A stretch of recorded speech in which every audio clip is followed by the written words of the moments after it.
Hello, and welcome once again to Yahusha's Call with yours truly, Myra Waiters. I welcome you and yours to another wonderful teaching out of the Word of Yahusha, out of the Word of Yah, and we're going to get right to it in 4th Ezra. I hope you have your sephers, and you will go with me if you're in the smaller one. We're on page 1396. We started off, we ended on verse 6. Chapter 5, and we're going to pick up right away and get back into the Word. It says here in the 7th verse, and the Sodomish sea shall cast out fish and make a noise in the night which you may have not known. And we talked about the sounds all over the earth in the last program. There shall be a confusion also in many places. There shall be a confusion. What is a confusion?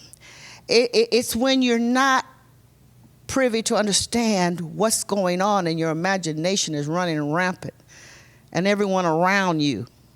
And no one can stabilize you with the right answer. That causes confusion. So everyone begins to do what they think they should be doing. And it just makes more confusion because everyone's moving in different directions. That is confusion. Let's go on. It says that this confusion won't be localized. It's going to be in many places. I'll say all through the earth. And there is a confusion because we're not communicating. There are things going on all over the earth, and they're not reporting it on the news. There are people that are suffering everywhere, but nobody knows about it. They're keeping it quiet. There's signs in the heavens no one's interpreting. So everybody's interpreting things for themselves. That causes confusion. There's not one single voice. If there was one single voice, it should be the voice of Yahuah. The holy Ruach HaKodesh should be the one signaling us what's going on instead of man. That's why I really believe in staying with the scriptures, because out of them come the words of life, eternal. When it's blended in with the Ruach HaKodesh, he gives us knowledge. Let's go on. It says that this confusion, all right, they're going to be in many places, and the fire shall be often sent out again. You know, you can have all kinds of reasons why. You can make up reasons. You can start some reasons. This is confusion, right? When you don't know. All of these fires in California, all of these fires throughout the Middle West, all of these things coming one after another, one after another, one after another. And sometimes it's human started, a human starts it, but oftentimes they can't figure out why do these fires seem to have a mind of their own. And we don't give any, we don't gloat to see anyone suffer. That's not what Yahudis are all about.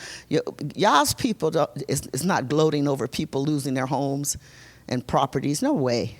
Because that's not in us to do that. But what we have to do is look and see where these fires are coming from. And all of these excuses that are coming up with, everything except the judgment of Yahuah. Because we are the people of Yahshar'el in the land of our captivity. And now, it's not about letting Yah's people go. That's a given. Because we're going to be taken out of here. That's completely different. We don't need Moses today. This is a different type of leaving the land of our captivity. Yahusha is the only one that can take us from here. Our land is occupied, so we can't go home. We have to stay here until we're taken out of here. I hope you understand that. And we will be taken out soon. You watch. I love it. All right, let's go on. It says so, and it goes on to talk about the wild beasts. It says, and the wild beasts shall change their places. What does that mean? You'll see animals in the street that never was in the street before. You'll see them places that they never were before. There's one lady when she was on YouTube and she saw, I think it was a squirrel or a bird or something that's come at her doorstep, and she opened the door and normally these little critters would run. This little bold creature just sat there and looked at her like, what do you want? What are you looking at? You know, and there was, I think it was some deer or some elk, I think it was deer, in the middle of someone's street on YouTube, and it was just going around in circles as if it was in a trance, and they're seeing it out on the prairies and the plains where these animals are having very strange behavior. And there are a lot more animal attacking humans now. So they're coming out of their places. And remember what our beloved Yahusha said, you know, that this earth will be in travail as a woman getting ready to have a birth. And as her pains become stronger, they also become closer before the child comes into the world. And that's what's going on with our world, so that you won't be confused why you see the earth breaking up, why you see crevices opening up in Africa and all over the earth, why you see sinkholes all over the earth. Why are these things happening? Don't be confused. We're nearing the very end. And Yahusha is yet here to save. But time is running out. Listen at this. He says, so the beasts are going to change their places, and menstruous women shall bring forth monsters. Did you hear that?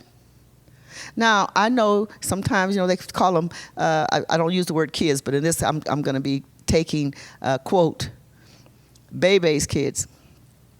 And some people have baby's kids, and they think that those are the monsters this is talking about. That's not the monsters. That's not the monsters. People are giving birth to children that don't look human. Go on. There are pictures of them everywhere, and I'm not going to bring these children and show them to you here, because that to me would be something very rude and not sensitive. But there are children born with tails, hair for all over their faces and bodies. Their heads are out. The Zika virus is bringing babies in. They're not monsters. But what it's telling you is that when you look at them, they don't look normal. They look like something different. All right? That's what it's saying.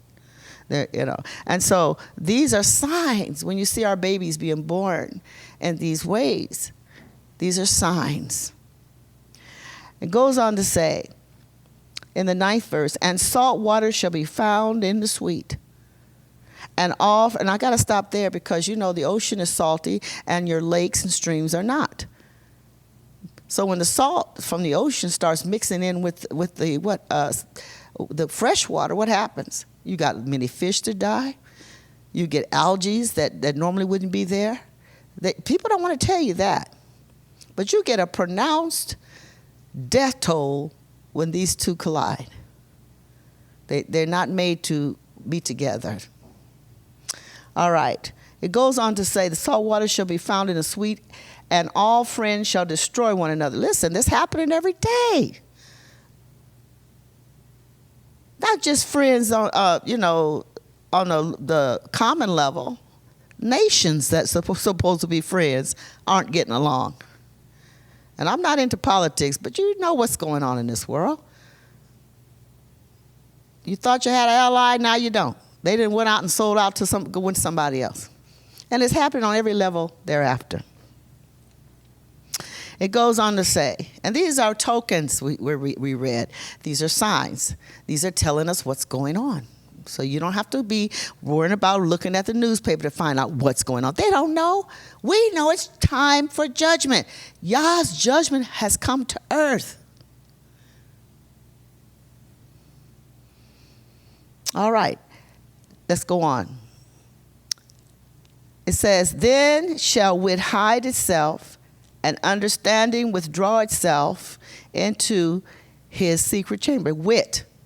We used to call it old time, when I used to hear my grandmother talk about wit, Common sense is what wit is. Just common sense. Just took a hike, took a vacation, just flew away. That's what he's talking about here. So common sense is going to hide itself. That's confusion for sure, isn't it? When you don't have common sense. And it goes on to say that since common sense is going to hide itself, and understanding withdraw itself into his secret chamber. Understanding say, I'm taking a hiatus. When understanding and common sense leave, you ain't got much of nothing left. But a bunch of confused, perverted people. That's all you got left. In every walk of life. From the high to the low. Such a thing as low. Anyway, let's go on. It says in verse 10, and shall be sought of many and yet not found. In other words, common sense, practical approaches, to try to fix certain issues and problems that you're dealing with, can't find an answer. That's all it's saying. And then it says that an understanding withdraw itself into the secret chamber and shall be sought of many and yet not found. Then shall unrighteousness and inconsistency be multiplied upon the earth. Nothing is consistent. You think things are going to go a certain way because it went so way so many years, and bam, something completely different erupts. When you got to deal with that. And before you can finish dealing with that anomaly, here come bam, something right behind it. It's just one after another. And of course people are confused because they don't know how to humble themselves under the Almighty Yah. And admit that there is a God, Yah, Yahuah, Elohim, the Almighty, and repent. They can't do that. They got to find every reason they can find to say what's causing all of these calamities. And all they're doing is getting further into the quicksand of judgment. Let's go on. It says, then shall unrighteousness and inconsistency be multiplied upon the earth, verse 11, and land also shall ask another. Listen to this. One land shall ask another and say, is righteousness that makes a man righteous gone through you, or does it travel through your land? Is anybody is preaching the gospel? Anybody telling us how to get out of this mess and giving us a way to get to God, get back to Yah? What is going on here?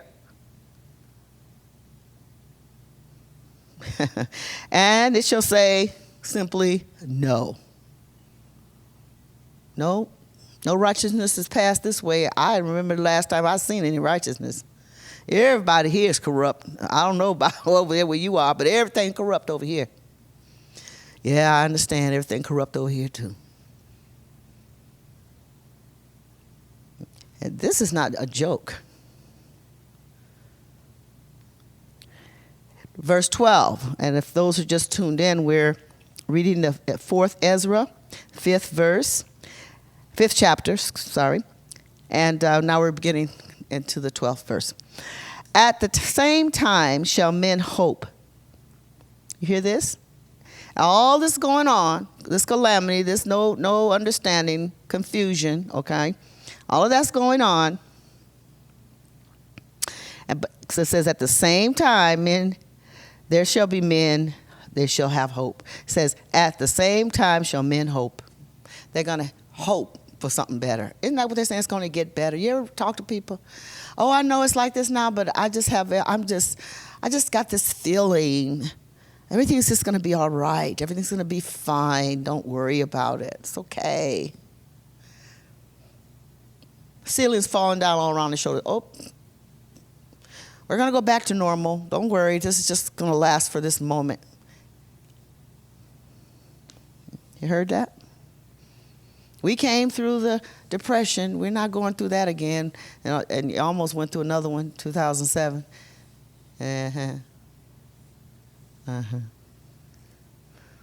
goes on to say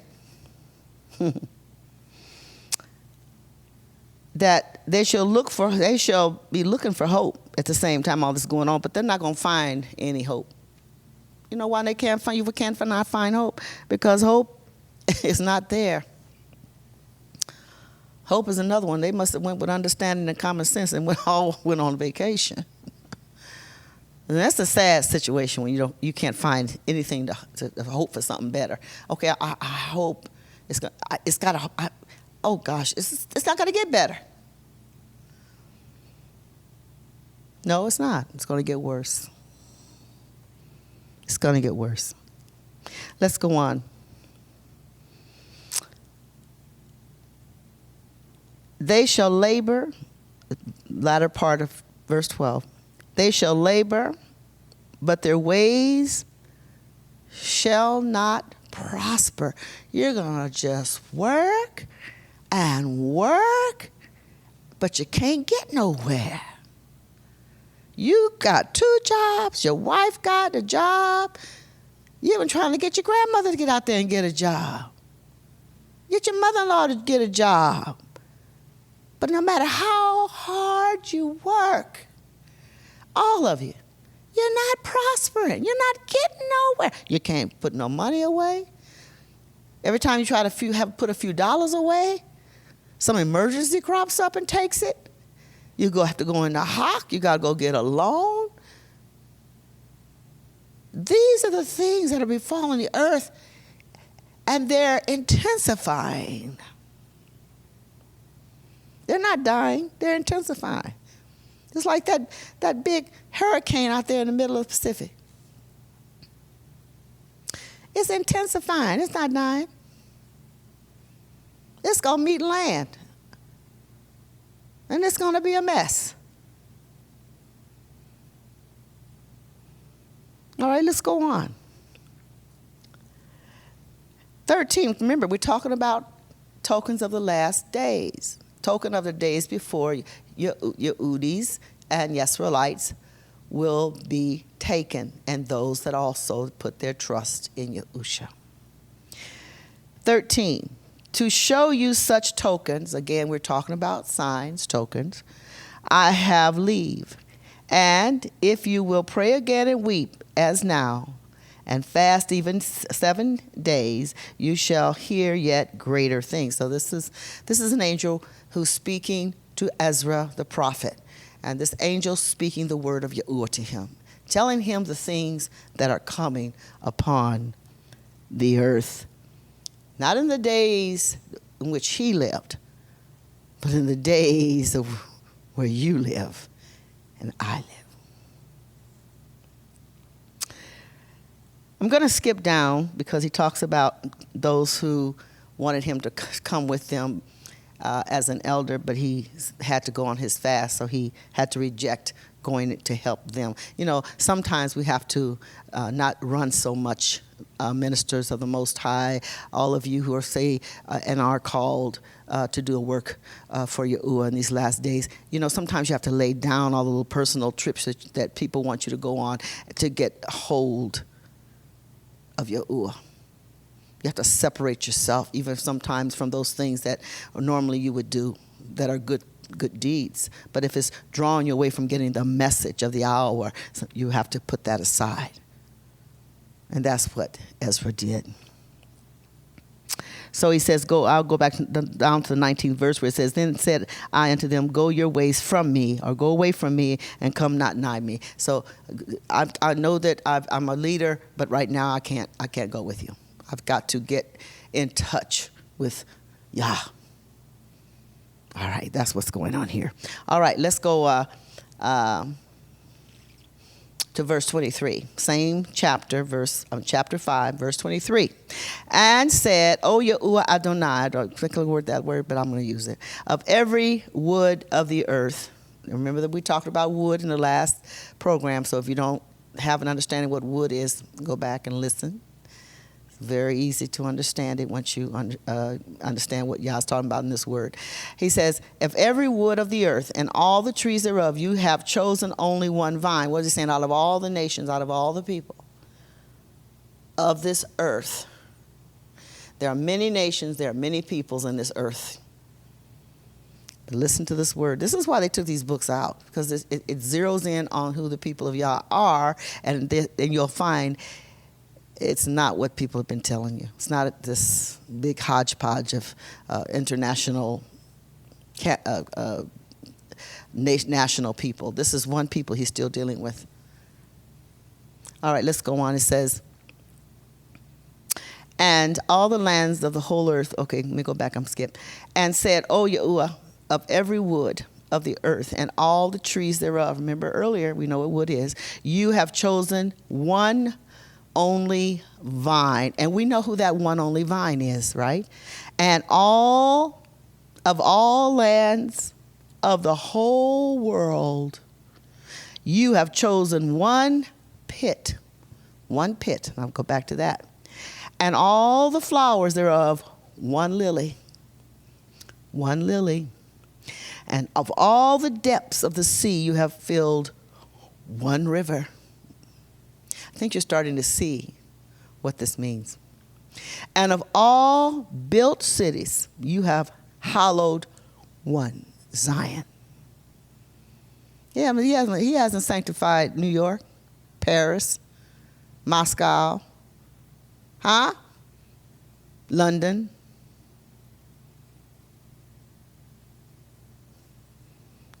Yahshar'el, Zion. All right? You have hallowed or set aside or set apart or made holy Zion unto yourself. This is my portion, he's saying, out of the whole earth. And of all the fowls that are created, you have named one dove out of all the fowls. You're talking about mankind here. Ain't talking about birds. He is the Ruach HaKodesh. He is Ruach HaKodesh.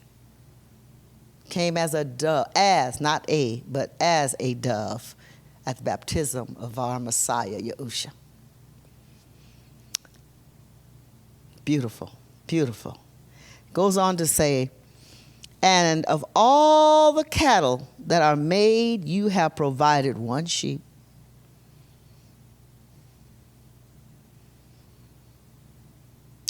All right, I'm going to go back and tell you what that is. And among all the multitudes of people, you have gotten one people. How many people? One. And unto this people, signifying this people whom you loved, you gave one Torah that is approved of all. Now let's go back. This is a picture of the salvation of Yah's people through Yahusha. As you begin to read, there's only been one vine. This vine goes on and says, chosen one pit, one way that he's had to suffer. He was nailed to a pole.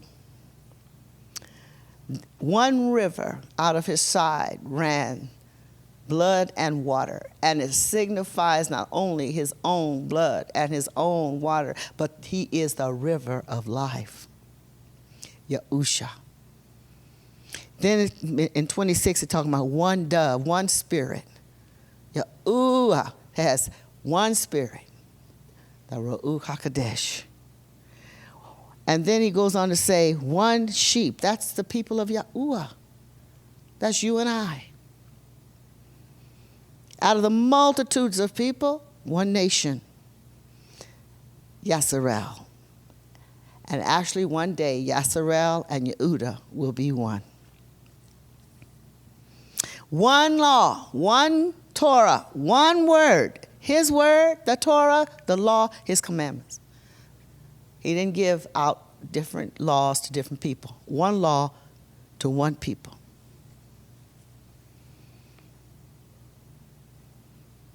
And it was approved because our ancestors agreed to it as one. That's why we're in captivity now, right? Okay. And now, O Yahuah, why have you given this one people over unto many? Now, he's talking about his people given, strewn out, scattered out, the four corners of the world. Why Did you give this special set apart people for you, for yourself? We know why, but let's just go with this. Why did you do that? Why did you give this one unique people, scatter them among all the other people on this earth? The ones he goes on and says, why did you scatter us among the multitude of people? And then it goes on to say, and unto this people whom you loved. You see that word, loved? You gave one Torah that is approved of all. And now, O Yahuah, why have you given this one people over unto many? And upon the one root have you prepared others. And upon the one root have you prepared others. I believe these are the others that are not necessarily Yehudis or Yahshar'elites, but these are people also that Yah is saving into his kingdom. Let's go on. And why have you scattered your only one people among many? We know why. Read Deuteronomy 28 if you haven't. And they which did gainsay your promises and believe not your covenants. There you go. Have trodden them down is what our people did. They trodden down the Torah. They trodden down his commandments. If you did so much hate your people, yet should you punish them with your own hands? In other words, why give us to these folks? We're your people. Why you let them punish us?